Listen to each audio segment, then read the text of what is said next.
नमस्कार मंडळी, स्वागत आहे तुमचं आपल्या नवीन व्हिडिओमध्ये. चला तर आज गणेश चतुर्थीच्या तुम्हाला खूप खूप शुभेच्छा.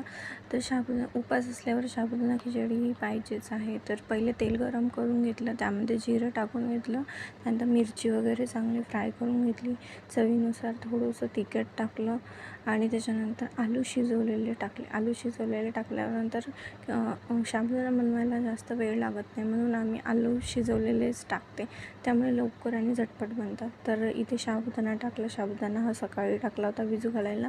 साबुदाणा आपला छान टवटवीत भिजल्यानंतर त्यामध्ये थोडंसं दही टाका. साबुदाणा बनवायच्या 10-15 मिनटं आधी दही टाकून त्याला छान मुरू द्या.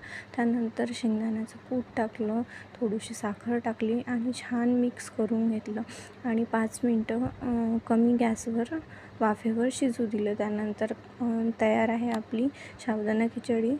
तर तुम्हाला कशी वाटली? नक्की सांगा.